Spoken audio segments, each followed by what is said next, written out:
किसी भी ज़बान में एक शब्द कई शब्दों का जनक होता है, यानी एक लफ्ज़ से कई अल्फाज जुड़े होते हैं या बने होते हैं।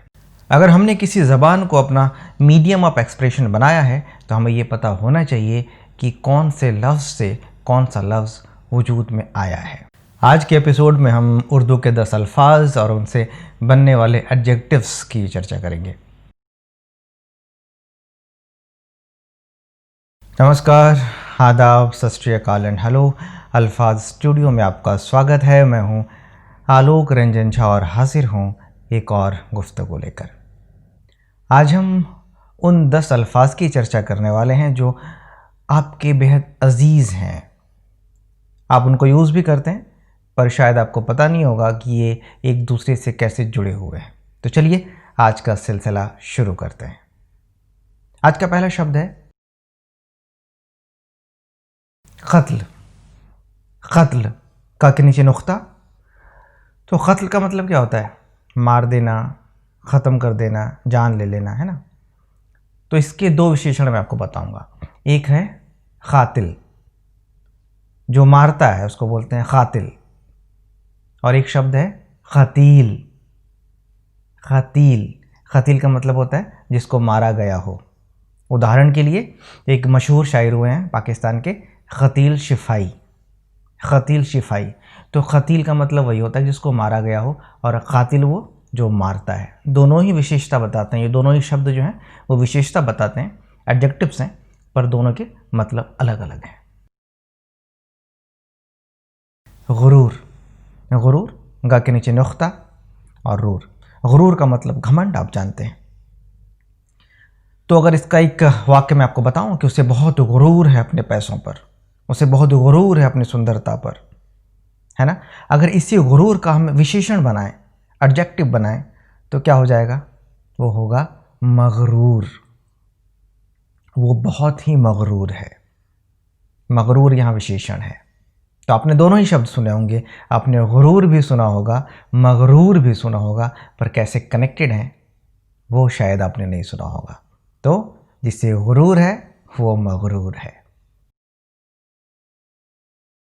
एक शब्द है खुमार। पहले तो मैं आपको खुमार का सही मतलब बताता हूँ। खुमार होता क्या है? खुमार और नशा में क्या फ़र्क है?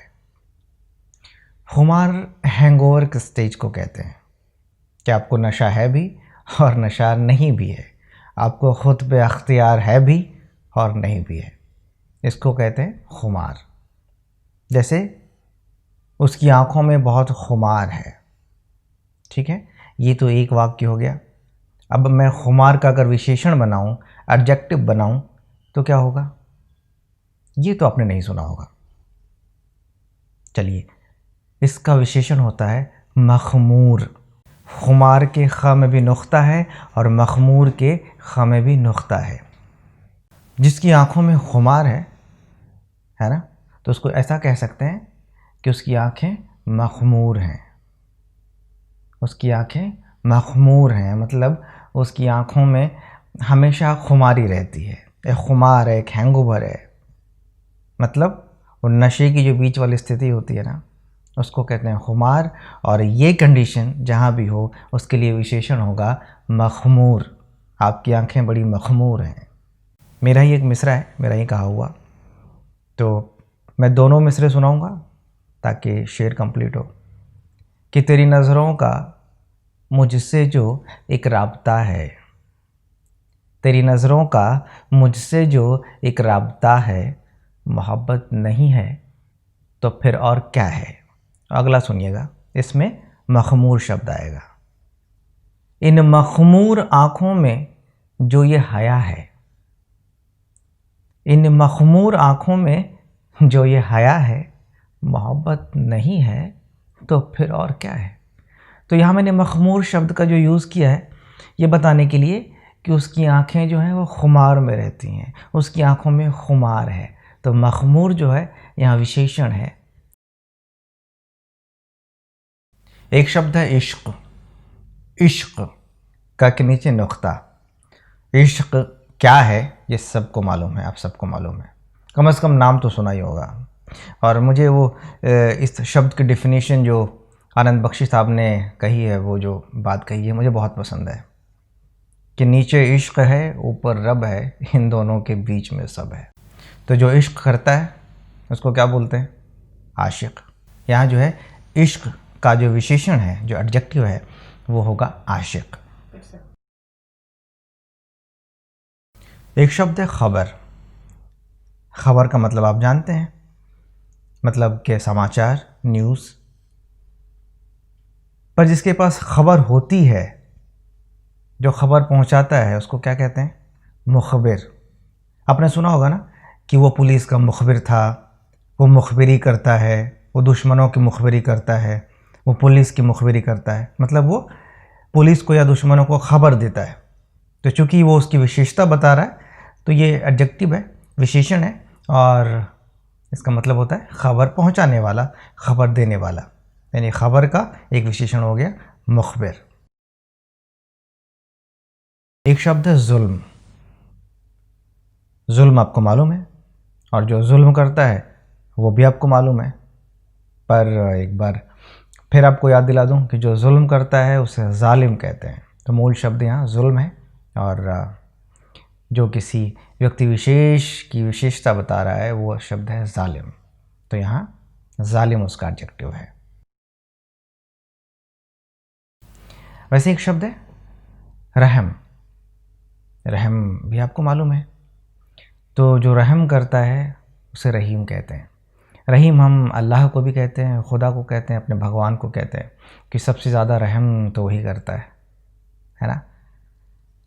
उसी से मिलता जुलता एक और शब्द जो ऊपर वाले के लिए, के नाम के लिए, उनके सुमिरन के लिए, स्मरण के लिए हम यूज़ करते हैं, वो है करीम। तो जैसे जो रहम करता है वो रहीम है, तो जो करम करता है वो करीम है ना।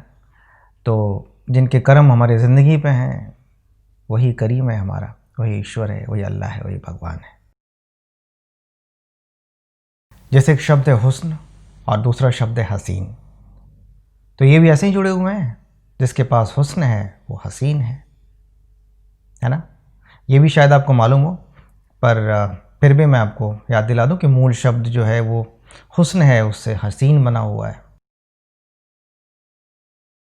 एक शब्द जो आपके लिए नया होगा, पर उसका मूल शब्द आपको मालूम है, तस्वीर। तस्वीर माने पिक्चर, है ना। जो तस्वीर बनाता है उसको क्या कहते हैं? अगर वो मेल है तो उसको कहेंगे मुसव्विर, अगर वो फीमेल है तो उसको बोलेंगे मुसव्विरा। आपने ये शब्द जो मुसव्विर है ना, मैं आपको याद दिलाता हूँ, आपने ज़रूर सुना है। एक बड़ा ही मशहूर शेर है, लगता है कई रातों का जागा था मुसव्विर। लगता है कई रातों का जागा था मुसव्विर, तस्वीर की आंखों से थकन झांक रही है। उम्मीद है आज का ये सफ़र आपको बहुत भाया होगा। दरअसल ये शायरी, ये अदब और ज़बान एक ऐसा दरिया है जिसमें जितना डूबिए उतना मज़ा आता है। तो हम ऐसे ही साथ में डूबते रहेंगे, और ये सफ़र जो है ना मंजिल से ज़्यादा खूबसूरत है। जब तक चलते रहेंगे कुछ ना कुछ हासिल होता रहेगा। तो आप हमारे हम सफ़र बने रहें, और मैं चाहता हूँ कि ये जो हमारा काफ़िला है वो बढ़े और बढ़े, है ना। हम सब मिलकर चलें और मंजिल के पास पहुंचकर ही दम लें। पर इसके लिए थोड़ी सी मदद की ज़रूरत है, और मदद यही कि हमें दूर दूर तक पहुंचना है, लोगों के दिलों तक पहुंचना है। तो ज़्यादा से ज़्यादा इस चैनल को मशहूर करें। आप सबसे पहले सब्सक्राइब कर लें, इसके वीडियोस को शेयर करें, लाइक करें, कमेंट्स करें, और वो जो बेल का बटन है उसको ज़रूर प्रेस कर दें, जिससे कि हमारे नोटिफिकेशंस आप तक पहुँचें।